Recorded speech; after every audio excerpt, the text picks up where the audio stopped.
Okay. Currently, I'm muting everyone. If you have any question, just unmute and ask me. And other than that, if you have any questions, please keep with you till end so that I will explain you or will clarify at the end. All right. So today is a fourth session. What we are going to cover is IAM. Hopefully, we are able to finish up today. Then we are going to discuss about CloudWatch. Then S3. What is S3? What is CloudWatch? We'll discuss next. At this moment, this is the agenda. So today we are going to discuss about quick overview about user groups, roles and policies. We already discussed last week and the previous week, but today we are going to finish. And last week we have created users group and roles, policies, but this week we will create the roles. We already explained what is the roles and groups, etc. And next we are going to introduce CloudWatch, and using CloudWatch, how we are going to create a building alarm. Then we are going to discuss about S3. So today just we are going to talk about introduction to S3, what is S3 and what are the features we have in S3. But hands-on we are going to see on next week. If time permit, we will do it today also. Okay. So now it's clear. Okay. Users we already discussed and we have created some users on last week. One root user can create a IAM user. So that IAM user, there is no specific region or endpoint, whatever it is. Whenever we are creating a user, it is part of global user. Okay, so same thing applicable for the groups also. So every user is supposed to be part of one group, at least one group. But IAM, whenever you are creating a user, it is not mandatory to mark it or tag into that any group.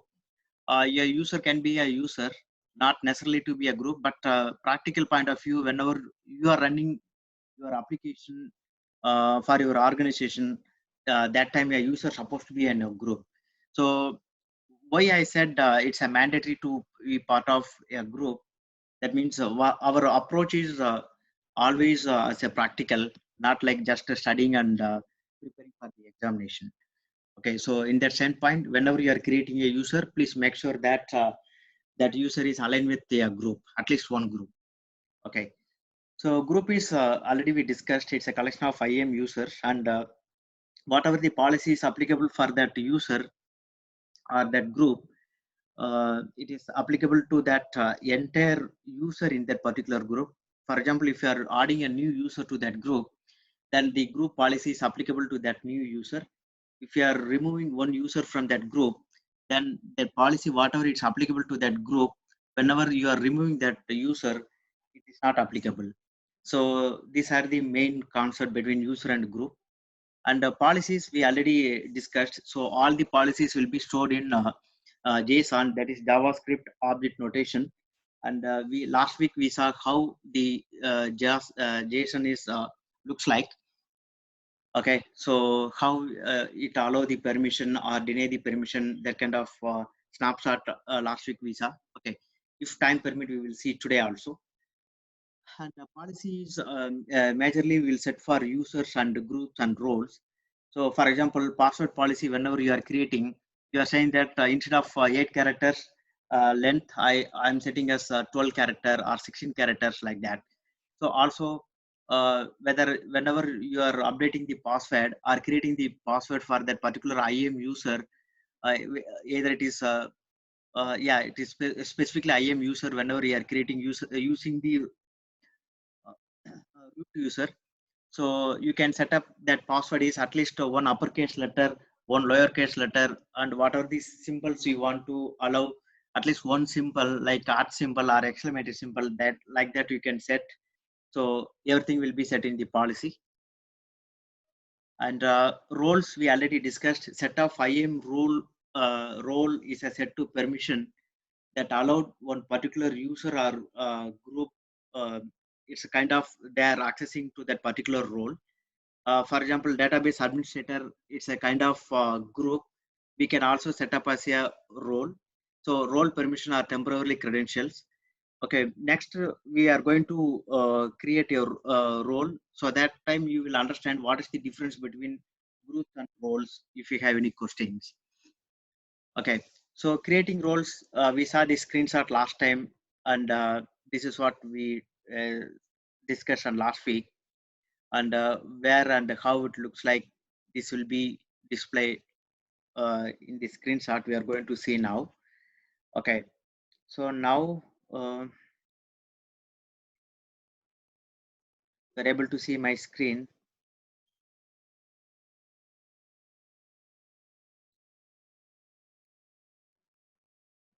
So going to aws.amazon.com, where we are logging to that in console.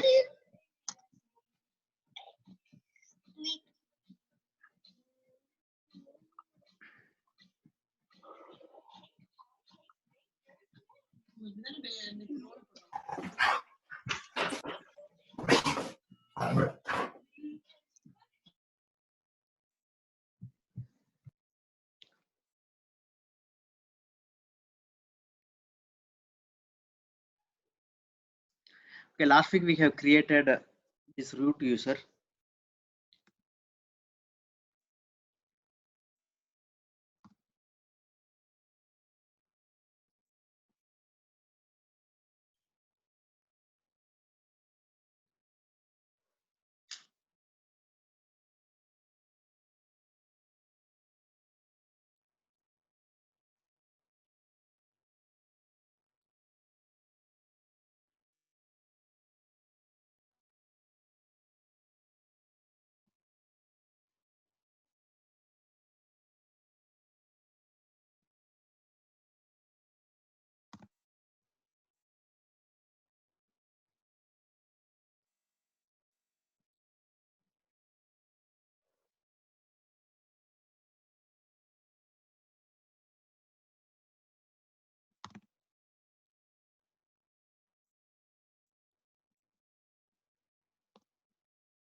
It is asking multi-factor authentication code. So I'm using that one. Yeah, my smartphone is displaying. Sorry, now it's changed 092117.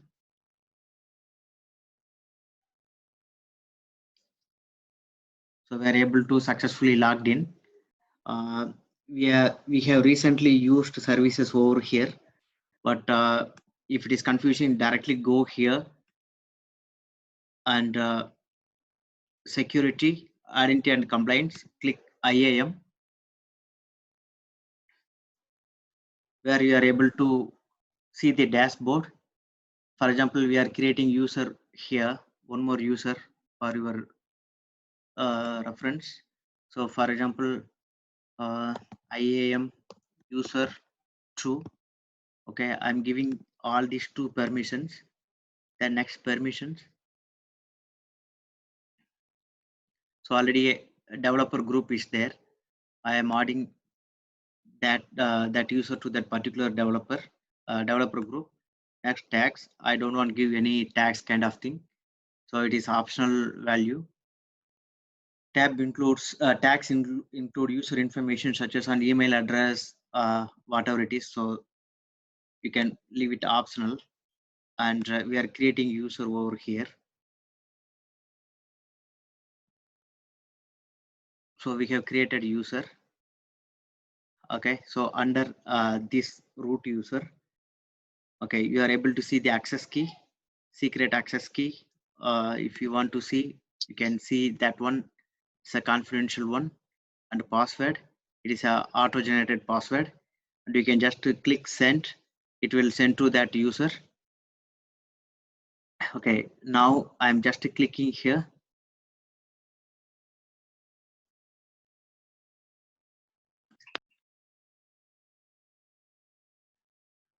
And I'm able to see what group that particular user into, and security credential, where you are able to manage password. So I'm enabling the console access. If you are disabling, they are not able to see the services. Set password. Instead of auto generated password, keep existing password, I'm updating the password as IAM user at 1234. For reference, I'm checking here. Okay, so required password reset, no, I'm not enabling that one. So just I make sure IAM user 2, that is the user ID, IAM user at 1234, that is the password. Okay, I'm applying this one. So the password has been applied to that particular user. Okay, now I'm going to the dashboard.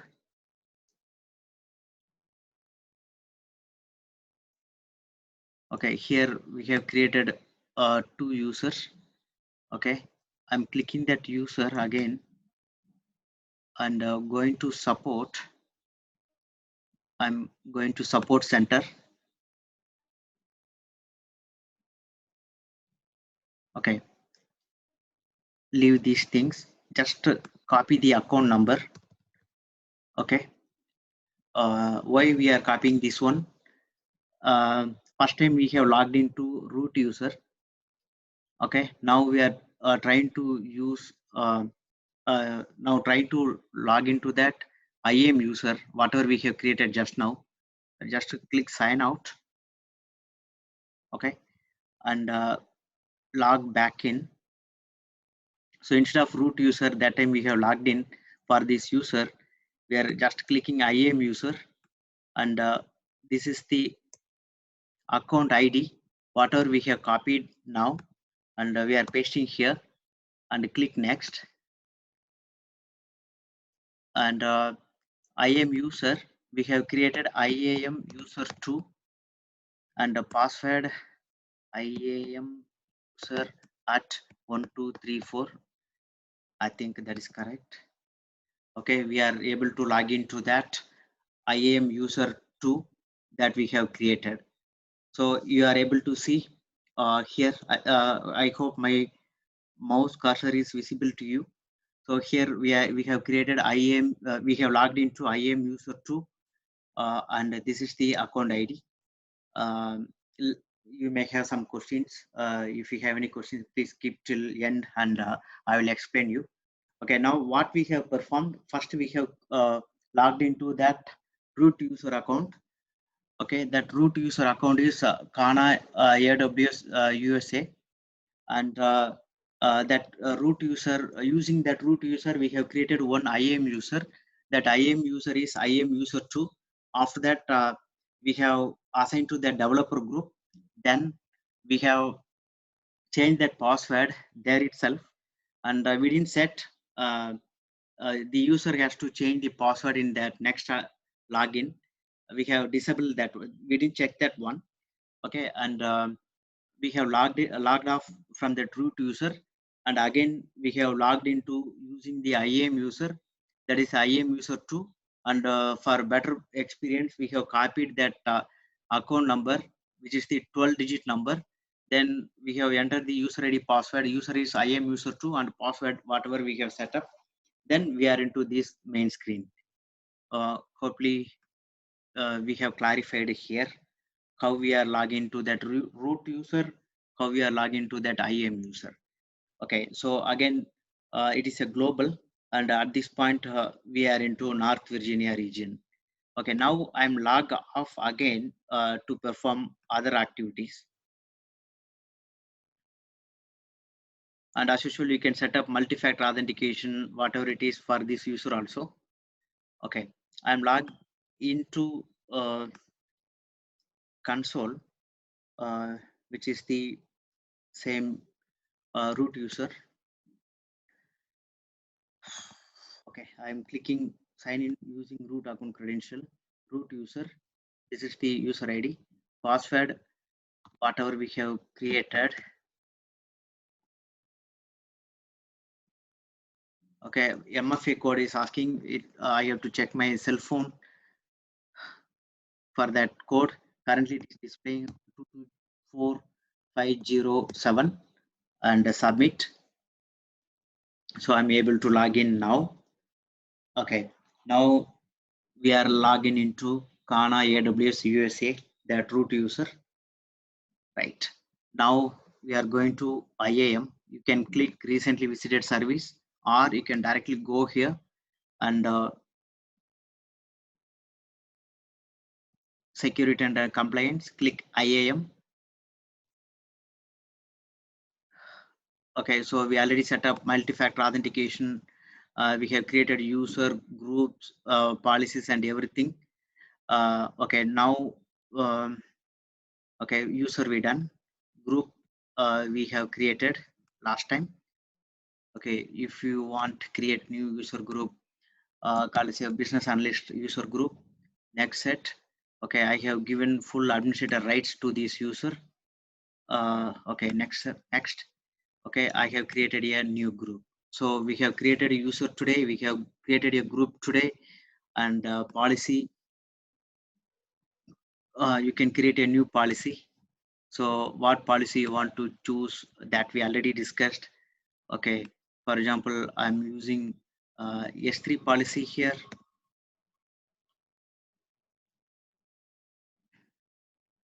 Okay, so what are the action can be performed for this access level? So they can read, they can write, okay, and they can give any permission management. Okay, these three I'm giving, and review policy, and don't worry about these warnings.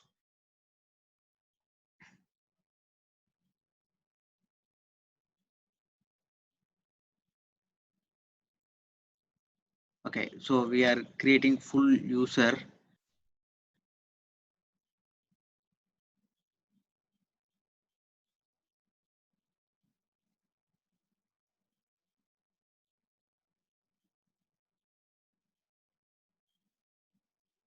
Okay, so I need to set up some additional permission for this role. At this point, I have set up as instead of S3, we will create a separate IAM policy. For example,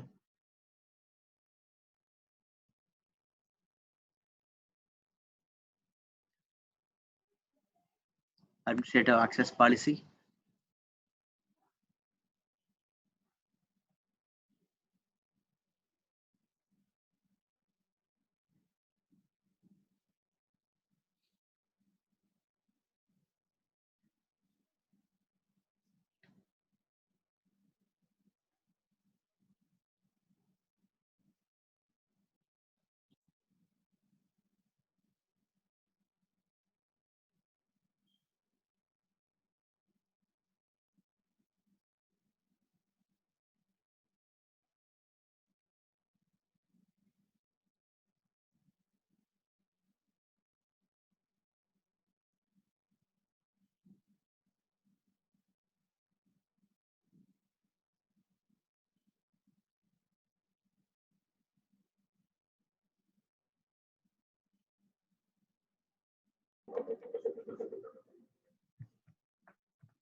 Okay,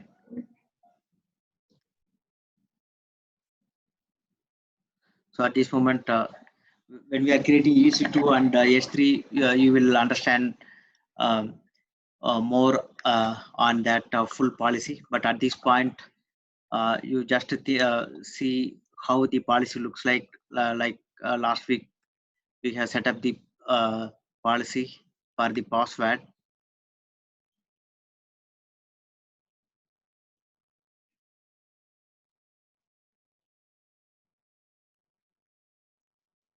Okay.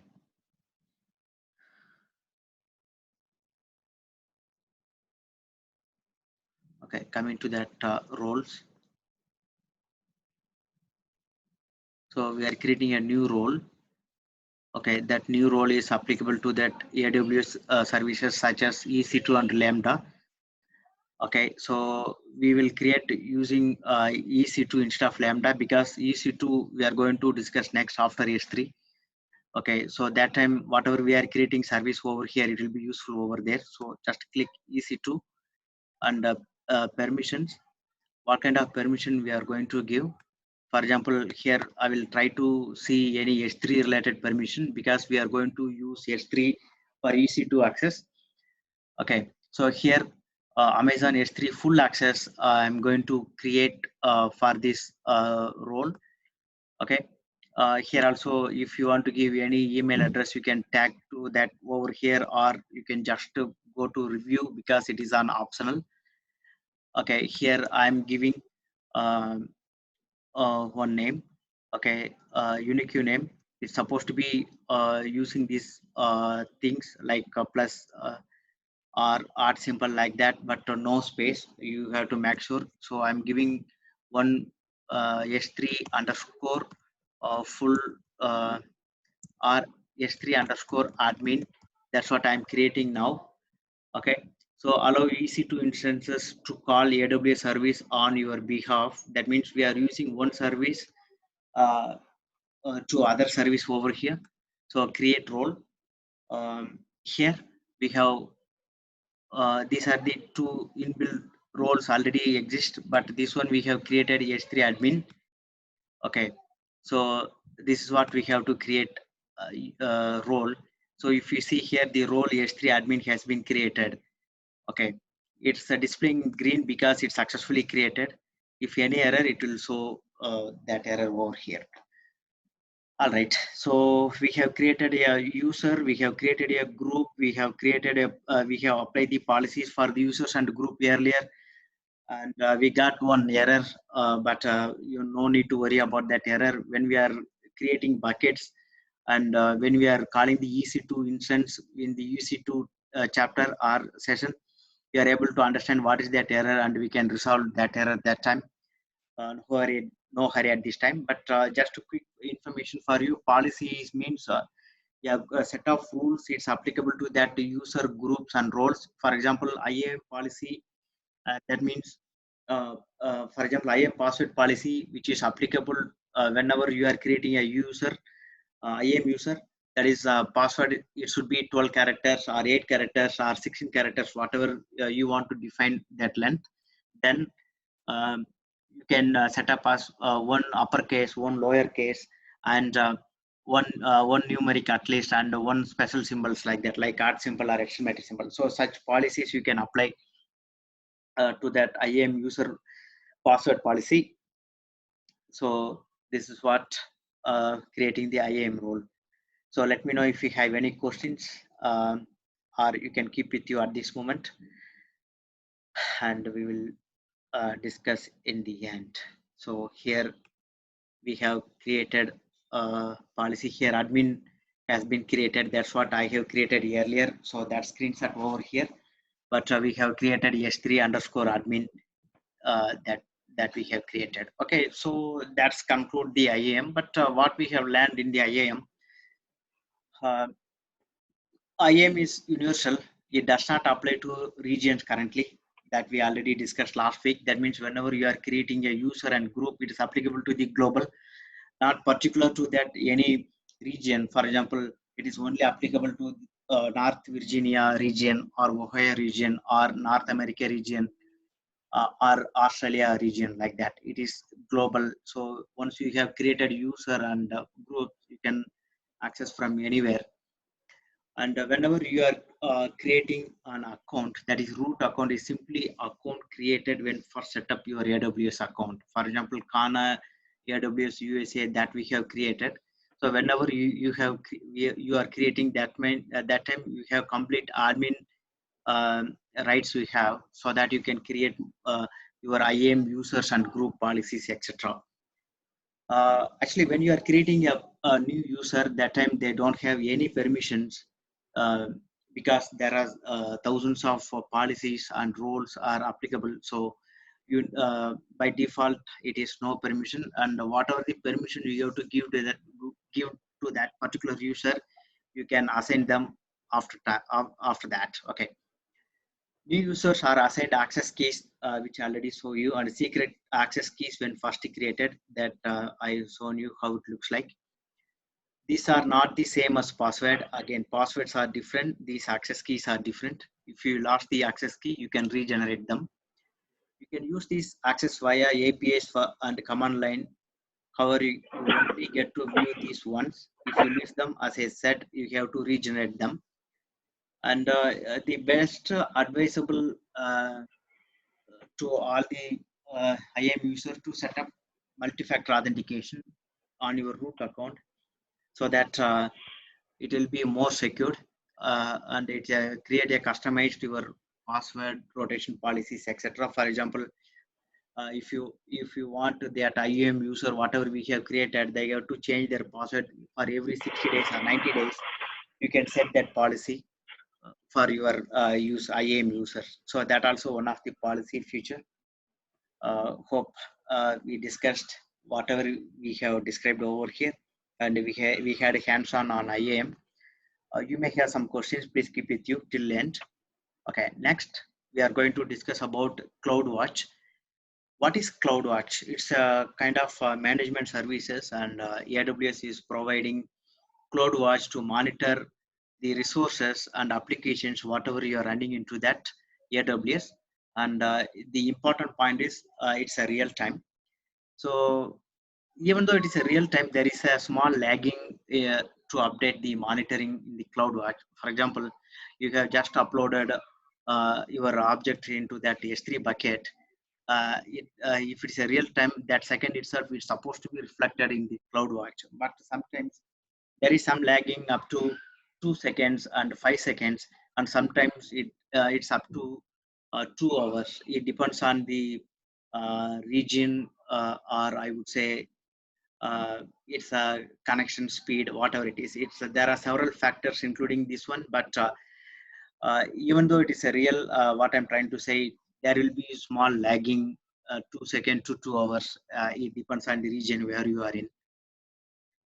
Okay, so you need not confuse anything. The CloudWatch is just a monitoring service. That means how many transactions you have performed, and how much charge you are going to, how much you are going to be charged, and how much you have to pay for that particular time period.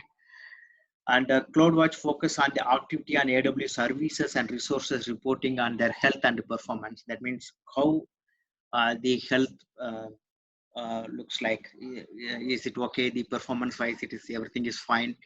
Everything you are able to see in the CloudWatch. And Amazon CloudWatch is completely free. That means you can use most of that services like EC2, S3, Kinesis, etc. That matrix automatically feed into the CloudWatch. So how you will set up the alarms, everything we are going to discuss next. Many applications should be able to operate within this free tier limit, so you need not worry about paying the money. Okay, at this point, what you have to remember, just CloudWatch, it's a monitoring service for your application. Okay, and here EC2, S3 Kinesis that we are going to discuss next. And as I said, CloudWatch provides automatic dashboards, data with 1 second granularity. I said 2 seconds, but AWS says 1 second. Sometimes it's taking 2 second granularity, and up to 15 months of metric storage and retention you are able to see in the history perspective. CloudWatch homepage automatically display metrics about every AWS service you use. So how the homepage looks like, that we are going to see in the hands-on. Amazon CloudWatch is basically a metrics repository. They are able to create different types of metrics in different ways from a CloudWatch.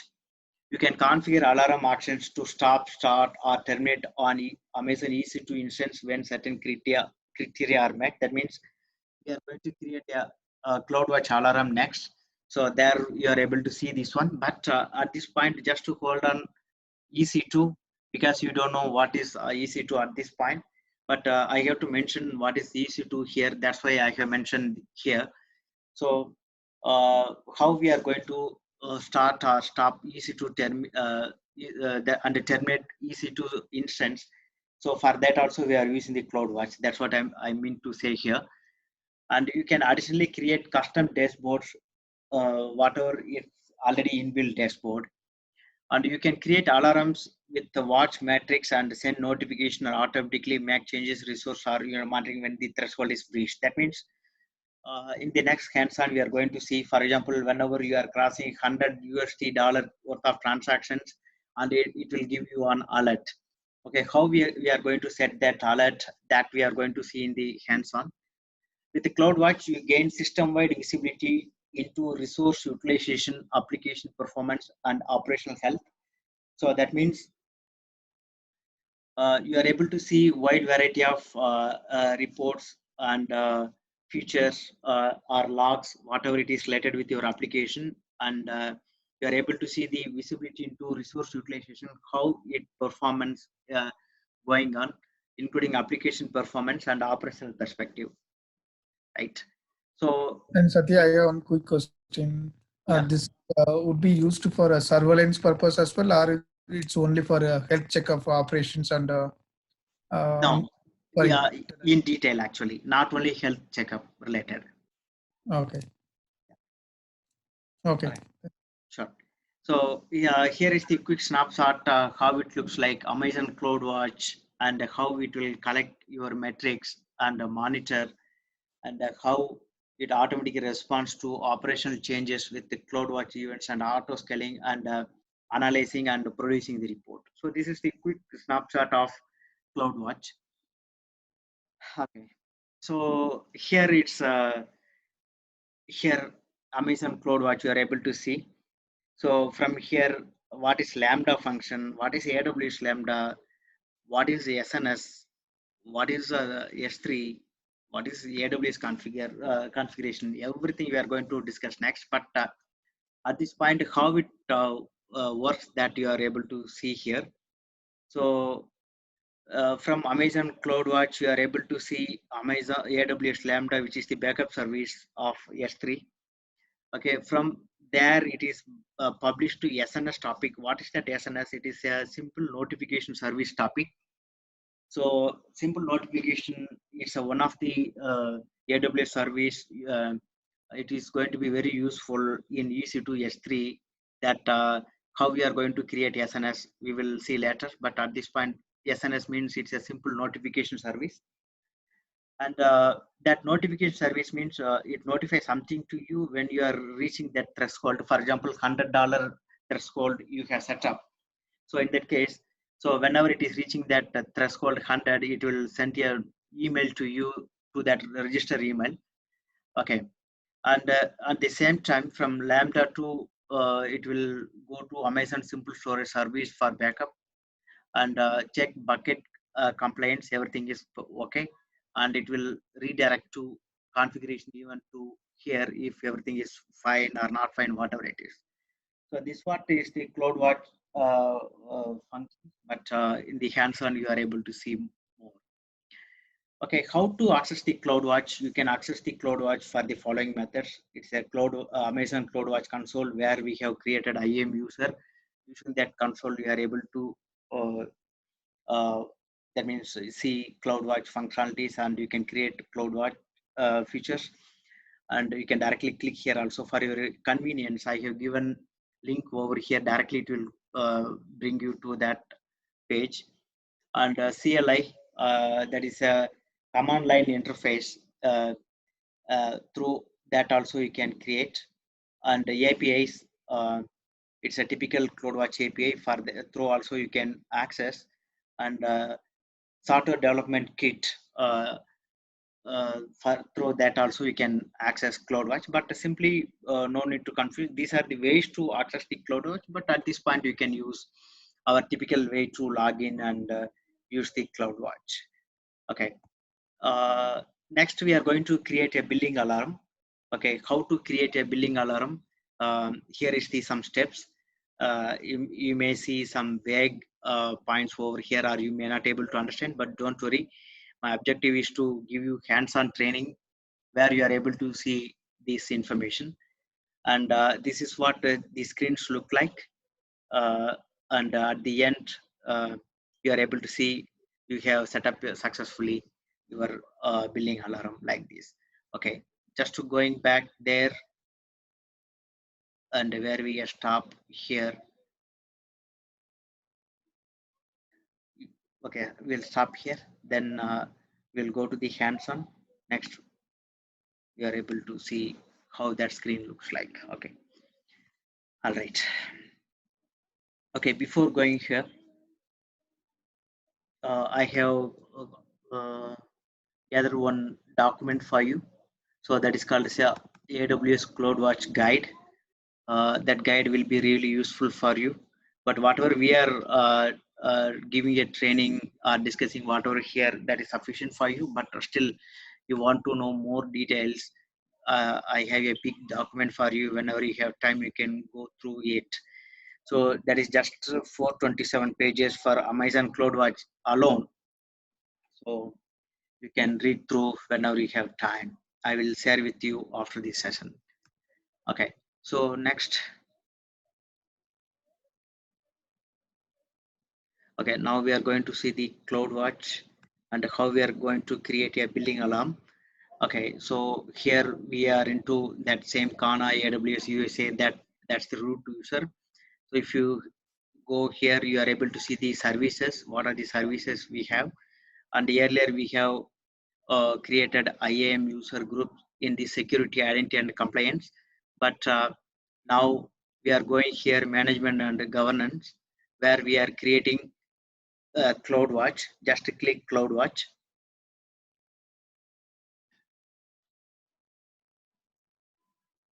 And when we are going to this screen, you are able to see we have changed into, it is automatically changed into Northern Virginia. That is our preference.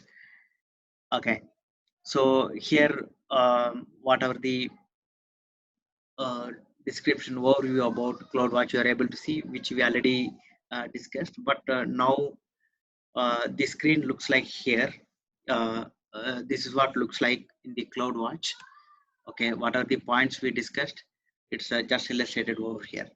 Okay, next what we are going to do, we have to create a billing alarm. So this is the CloudWatch. This is the CloudWatch, and this is what it's displaying here. This is what displaying here. Okay, next.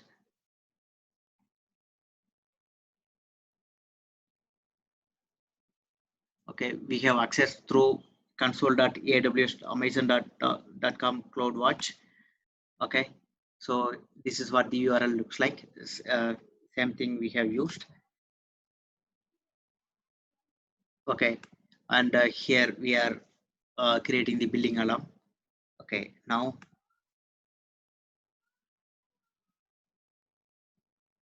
okay, so next to, as soon as you are coming here, you are able to see billing. Click that billing. Okay, you can create alarm over here. Okay, so you can click create alarm, or you can create a alarm over here. But there are two different things. But at one point it will be similar screen. For example, if you click create alarm, you are directed to be direct to the screen. That same screen I have mentioned here. Okay, so now going back to that, so you don't worry about these screens. We are going to discuss these screens in upcoming screens, that CloudWatch. Until here. Okay, now okay, so you will be direct to the screen. Okay, just to going back, and if you click, we have clicked here. If you click over here, what will happen? Okay, you have to choose your matrix type. Okay, you are clicking your matrix type. Okay, and no matrix available. And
Hold on.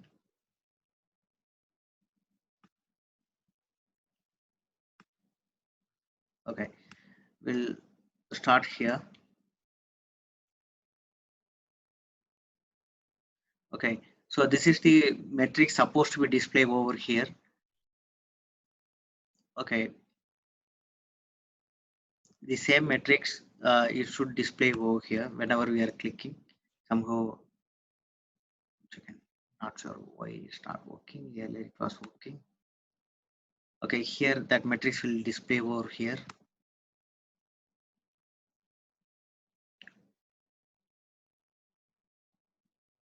Okay, no worries. Okay, I'll come back to that. But anyway, whatever you are clicking, once you select the metrics over here, then that building will be displayed over here. If you click that building and select metrics, you are able to see the screen, whatever you are going to see here. Okay, this screen will be redirected. Okay, and this screenshot, whatever I have captured from that screen, so finally you will end up over here. Okay, now okay, you are setting alarm over here. So estimated charges, that's what you are going to set. So currency you can change it anything, but by default it is USD. I will leave it as USD. Statistics maximum thing I need, so I set up by default it is 6 hours. Okay, I also keep it as 6 hours default because sometimes it will take some time to update the transactions over there. So you can set us every 10 seconds. It depends on the transaction, but for the best case scenario, you can go for 6 hours, so that every 6 hours you are able to see what's going on. Okay. Next, static or anonymity detection. Go for static, so that that is the threshold type we can choose, so that now what we are going to do, we are going to set every time it is going to be charged $100. That means that is the threshold because of number of transactions. Okay, now instead of anonymity detection, I'm going for the static one because that is the accurate one, and I need to know when it is going to reach that $100. Okay, so threshold level greater than threshold, that is $100 and more, greater or equal to 100 and greater. Here 101 lower. Okay, 100 and lower, and lower whatever the threshold, but I would like to go with this one. Okay, so I'm setting define the threshold value, I'm setting as 100. Okay, here additional configuration, so no need to worry about that one. I always go for treat missing data as missing instead of not breaching threshold, whatever it is, because that is the standard one. It will useful if anything is missing. Okay, so here just we have set up this currency type, period type, static, and value how much, $100 at this point. And I'm setting the alarm, and I'm creating a new topic. Okay, instead of existing topic. Okay, so here default CloudWatch alarm topic. Instead of that, again here also you can use the hyphen, but you should not use space. Okay, I'm setting a billing alarm for 100 USD like this, billing alarm underscore 100. And if I click create topic, it will not allow, so we need to give the valid email address. So after that only that notification will send to that your email. After confirm that email, then it will be created that alarm. Okay, so I am using Kana AWS USA at gmail.com. That's the email ID I'm giving. So now that error gone. So create topic. So it's supposed to be sent to my email ID, whatever I have given. So view SNS console, you can just right click and see the console.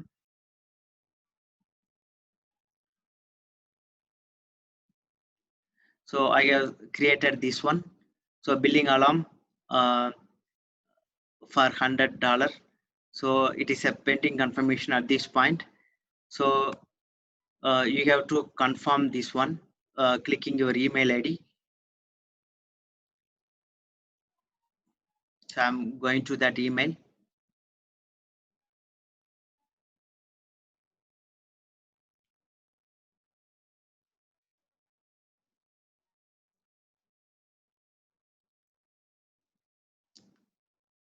Okay, so we got that email over here. The notification sent to our registered email. Okay, I click confirm subscription. I'm clicking the confirmation. So now subscription has been confirmed. That same screenshot I have captured over here. Okay, that is for different service. I have created my own. That's why the screen is giving psathya@gmail.com my email ID. But here we have used kanausa@gmail.com, and the alarm type is billing alarm 100. So now it is confirmed. Okay, it is not reflected yet because it still shows pending confirmation. And here we already done this one. Okay, next alarm name. Okay, unique name we have to give. I set up as alarm 100 USD exceed. So this alarm set when I have received 100 USD billing. Okay, so now we are able to see. So still not yet populated anything because this is the threshold level. Whenever we are crossing here, you will get the notification. Okay, at this point no transaction, so just it simply is there. Okay, next create alarm. Okay, so at this point it says insufficient, but hold on some time, it will automatically updated as soon as we have confirmed everything. Okay, now we have confirmed here. Okay, now we are able to see confirmed. Earlier it is a pending confirmation, so we have confirmed that email. Okay, now come back to here.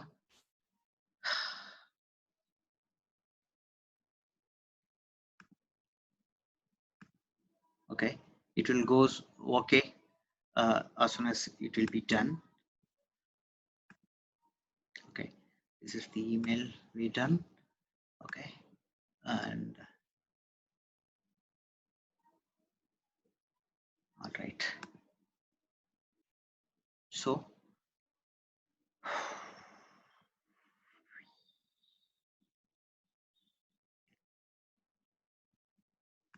okay, now we came to the screen.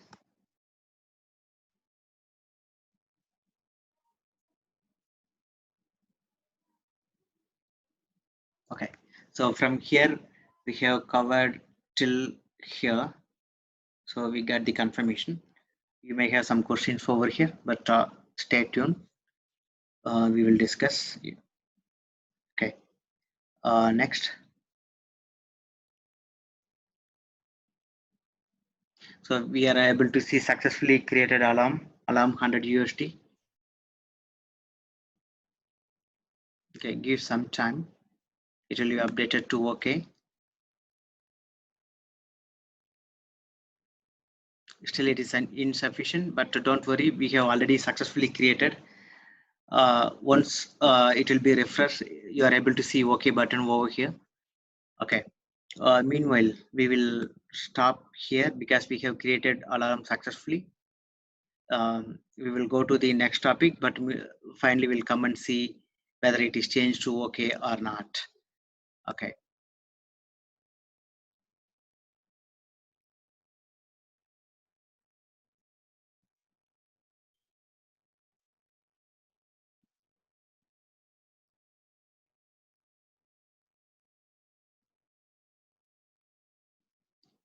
All right.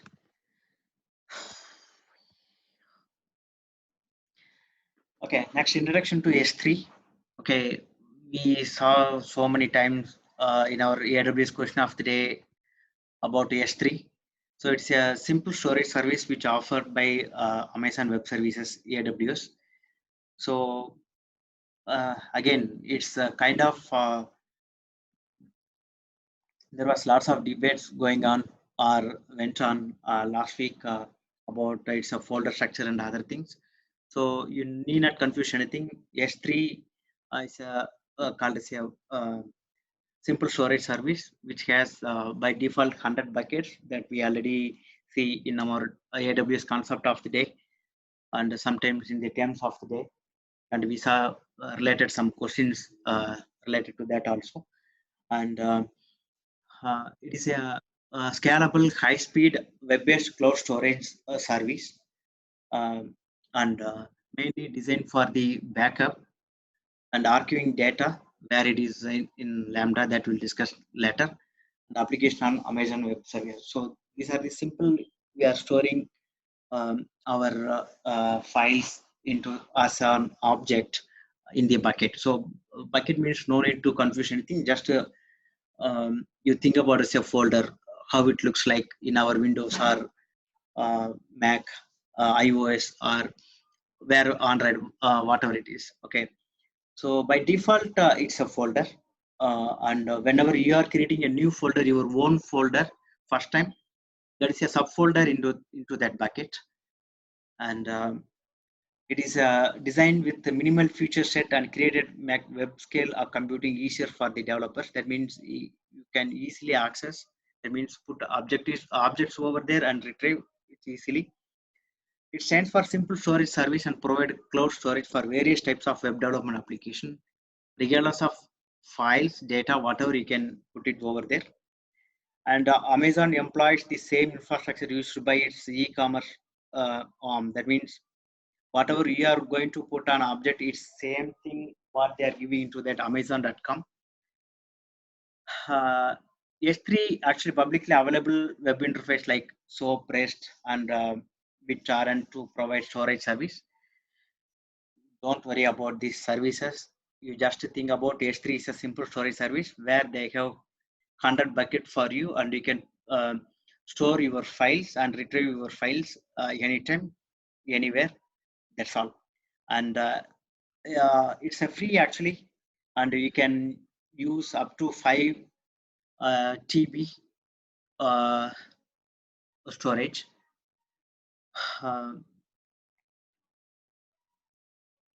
Okay, and by default it says 1 year free, and it will be 750 hours of EC2 running Linux or Windows microinstances each month for 1 year.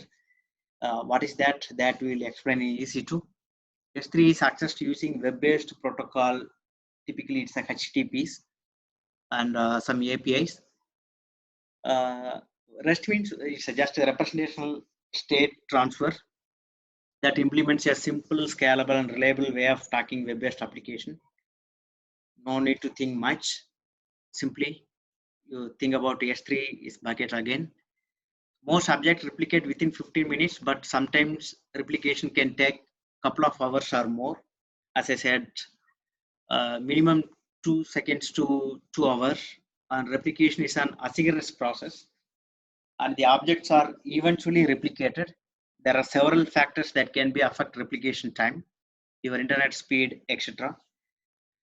And I'm assuming that you know what is synchronous and asynchronous process.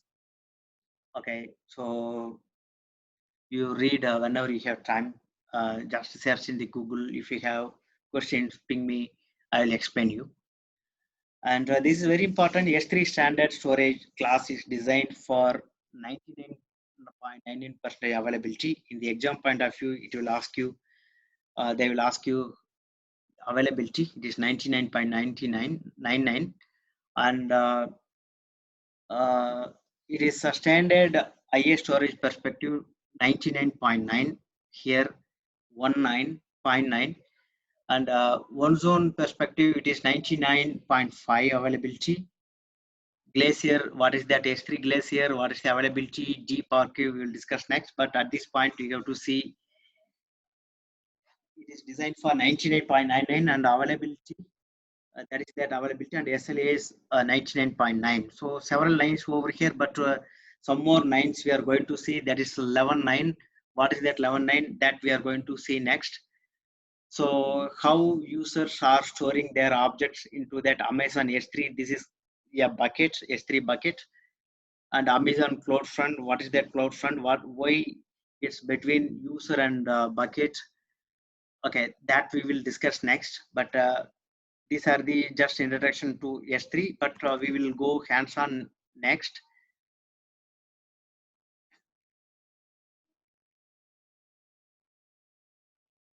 Okay, next we will go back to that screen where we have created. Still it is so insufficient. Okay, sometimes it will take time to go to OK even after we have confirmed. Satya, Suresh here. It will not reach the $100, right? So there is no cost to meet the criteria. That's the reason it's not going to OK. No, actually we are setting the alarm. Okay, so whether the alarm is created alarm is okay or not, that's what we are talking about here. So not about the transactions.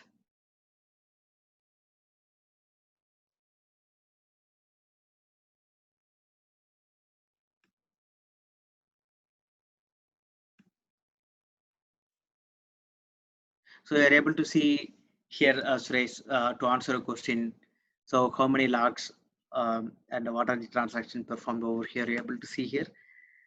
But typically it will say it's okay after some time, but okay, it will take some time. It depends on various factors. But we have successfully created the alarm. That's we are sure because we have confirmed our email and it's created. All right.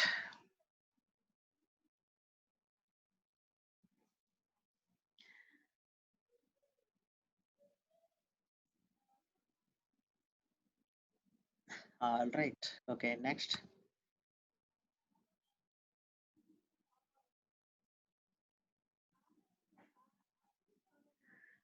All right, I'm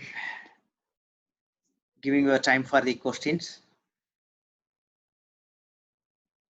Feel free to ask any questions. Mute is better.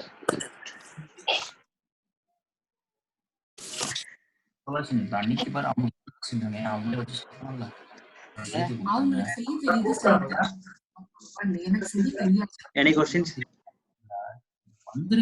Yeah, one question. This is Mohan, and one question is like about the IAM user logging in. Like I know that we have to provide the account ID and then username and password. Is there anything like organization or account specific login URL so that we no need to remember the account ID such as just username and password? Yeah, you can go to on URL. I will share with you that URL. Okay. அன்னைக்கு வந்தாங்க நம்ம அவங்களுக்கு எதுவுமே சாப்பிடுங்கன்னு சொல்லலாம். அன்னைக்கு வந்து அதிகபட்சி தான் நம்ம சாப்பிடணும்.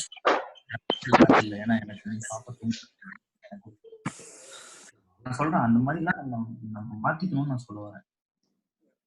அந்த மாதிரி நீங்க திங்க் பண்ண.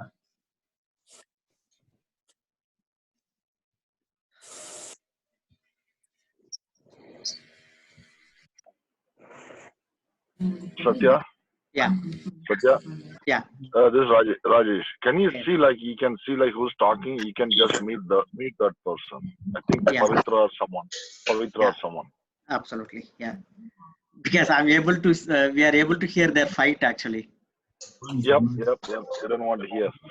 Yeah. No, that's interesting sometimes. Yep. Just meet one person, that person. Yeah.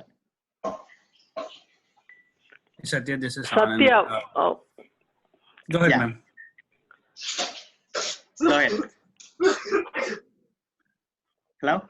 Satya, the user you created today, the IAM user 2, there's no difference between the user 1 and user 2.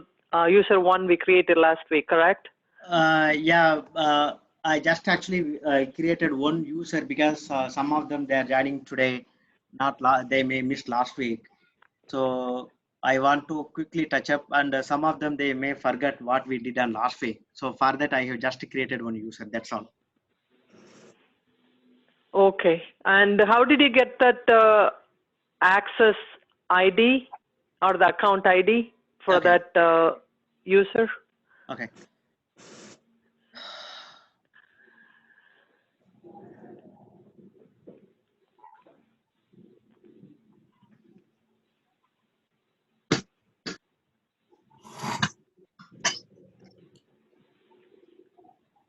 Okay, go to here, IAM user 2, click, and go to support, and you are able to see the support center. And in that support center, you are able to see the account number. Yes. Okay, thank you. Yeah. Okay. Satya, Yeah. this is Rajesh. Just I have a question. Mhm. I saw like when you are creating that IAM user 2, when you log in as a root user, is there a process or anything you can create a bulk user at the same time? Hello? Yeah, can you hear me? Yeah, now I'm able to hear you. Yeah. Okay, is there a process in AWS you can create a bulk user? For an example, I would like to create 2,000 users.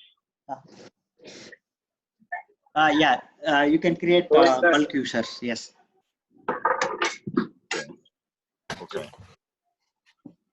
Yeah, when you are creating, my second question is when you are creating IAM user, I see I saw the created date time on it, but it's all going with the YYY, DD, and the date time. Yeah. Is it a common throughout AWS? Always it's in the format of. No, you can customize that format. Okay. Yeah. Actually, by default, it will say that format, but you can customize date, month, year, or month, date, year, or year also 4-digit kind of thing.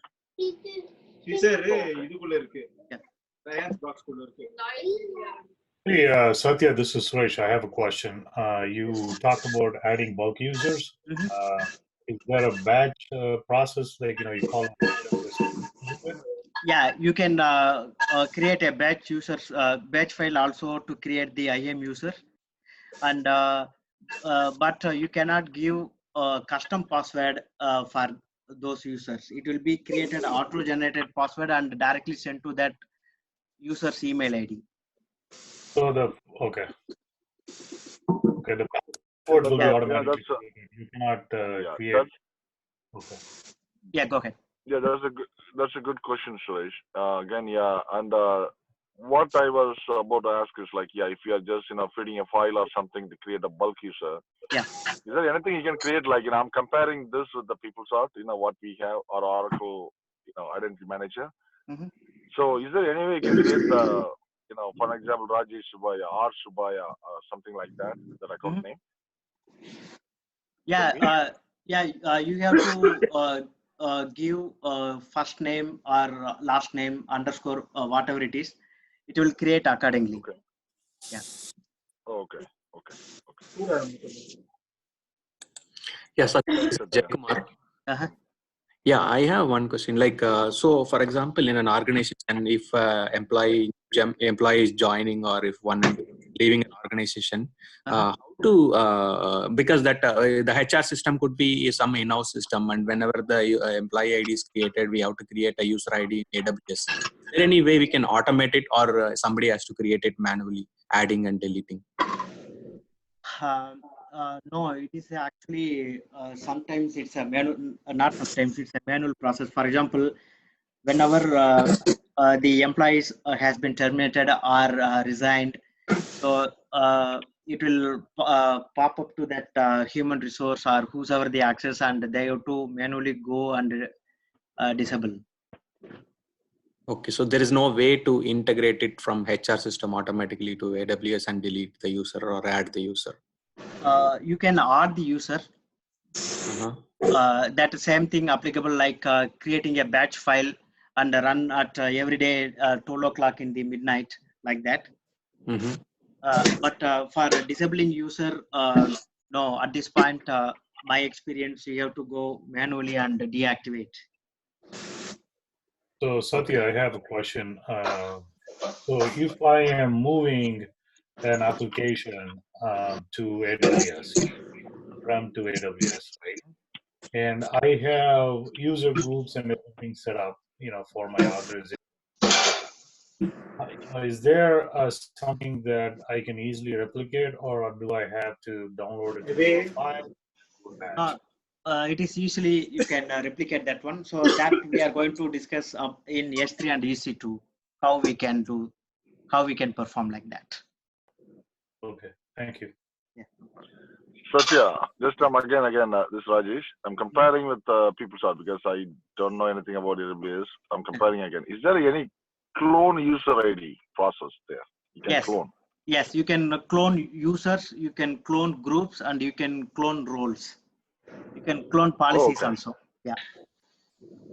You do have only for roles. You don't have a permission list or anything under the roles, correct? Just the roles, right? Yes. But whatever the role has permission, that permission is applicable to that clone roles also. Okay. Got it. Did I answer your question? Yes. Okay. Thanks. Yeah. And still one more question I have to answer to Morgan. But before that, any other questions? Satya, this is Anand. I was in the session, and part of the session I stepped out, but I was in the on. But I know you're recording the session. I was listening, but I was not seeing the screens in part of the session. So later today, because it is not visible to you, or any other problem? No. I was stepped out, and then I was dialed in phone. I didn't see the screens during part of the session, so it'll be great if you send the record. Yeah. Usually I sent after the session. Definitely I will do this time also. Yeah, and also, do I want to? There's CloudWatch guide. Are you going to send it to the group, or you want to send a separate email for that? No. Again, everybody sending email is very difficult to manage. So instead, like last week, I uploaded into that Google Cloud, Google Drive, and meanwhile, Rajesh Subbiah and other Kana management, they're trying to work what is the best way to share the materials. They will come up the ideas or procedures or policies, but meanwhile I am uploading into Google Drive, and I will share that link, and you can access from there. And I have one more guide also for the IAM, like CloudWatch. That also will be useful for you. All right, thank you. No problem. Yeah.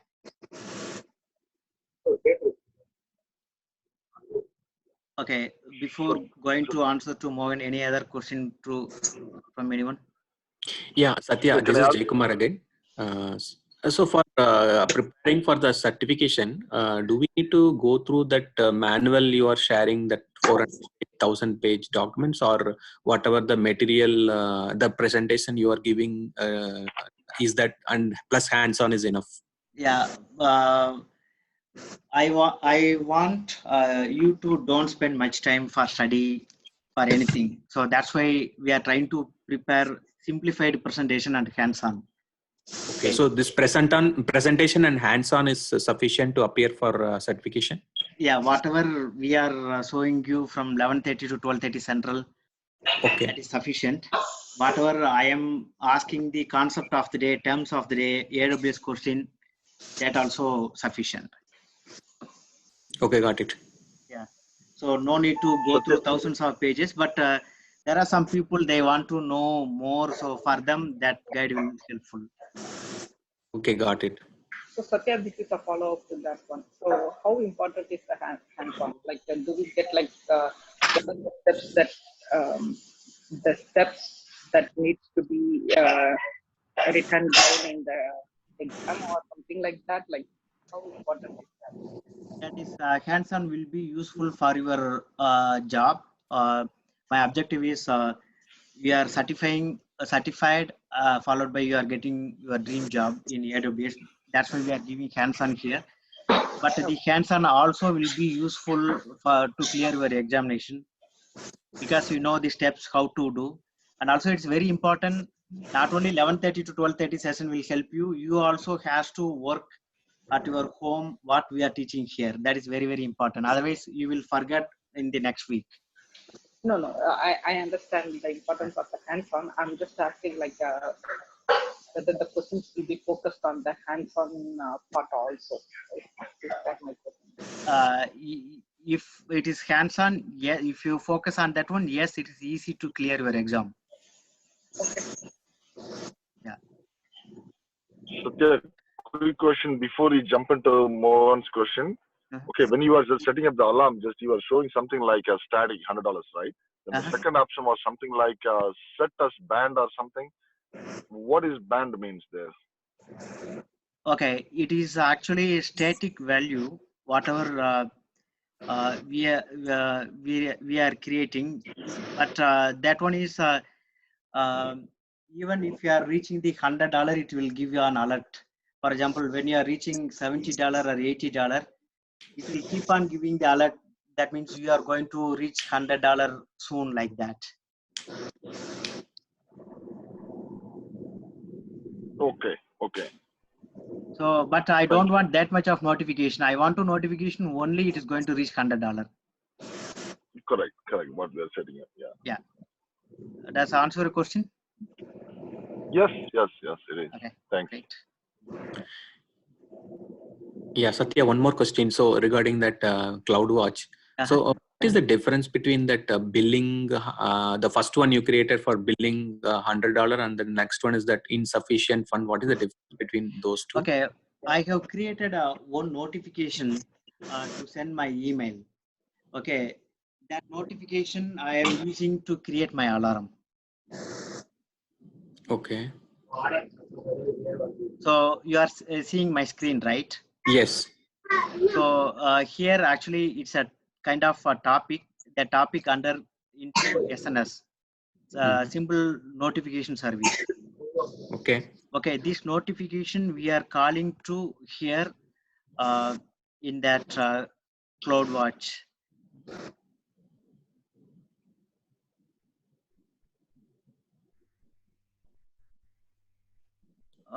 The building we are using here, that notification. Okay. So got it. every time actually SNS is a big topic, but today we have just created one notification to create this alarm. So alarm is different, notification is different.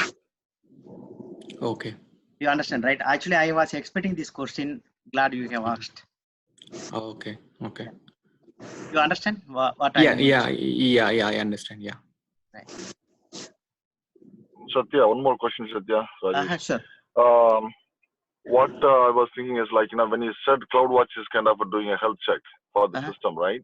Is it doing the performance or number of users are logging from morning 8 o'clock to, for an example, bestbuy.com or any sites, logging, just, 1,000 users, 20,000 users. Is it going to be notify the administrators or how the system works?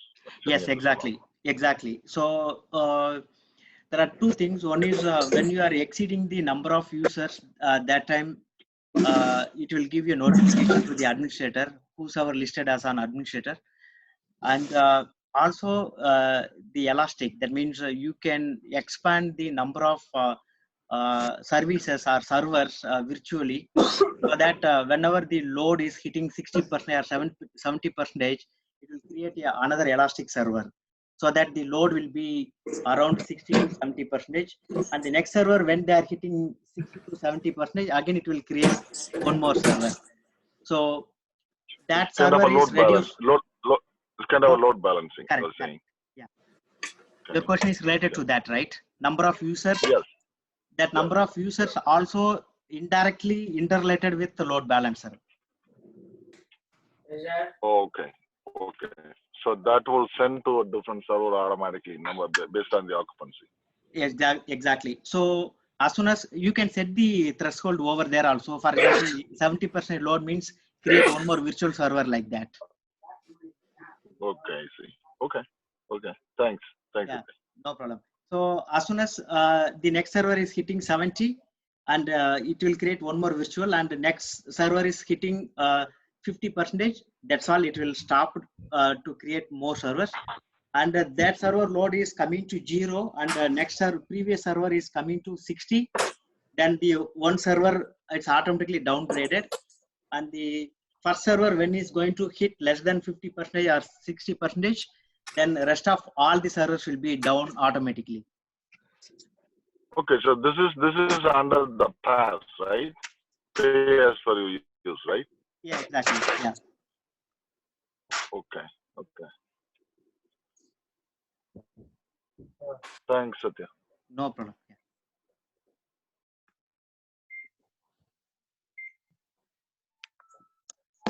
Yeah.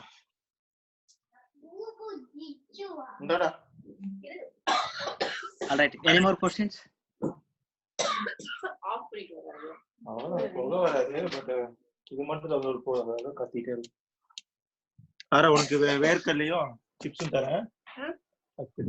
Guys, any questions? Mohan, I will explain you, or I will send you the link. Okay. Yeah. No problem. Okay. Yeah, typically you can use console.aws, this one. Hello? Sorry.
Okay. Mohan, I sent you the link for this one, and you can access that one. Just ping me hi. I will send you that link, or I will put into that our group so that you can try that link to log in as IAM user for alternate whatever we did today. Okay, pin you in where? I mean, like just No problem. I will do that because I have to rush for one more call at 1 o'clock. No problem. Okay. Yeah. Okay. No. Sure. No problem. Thanks, everyone. Thank you. Satya, it's good. Good. Satya. Very good. Thanks for that. Thank you. Very good. Thanks, Mom. Very good. Always. Thank you.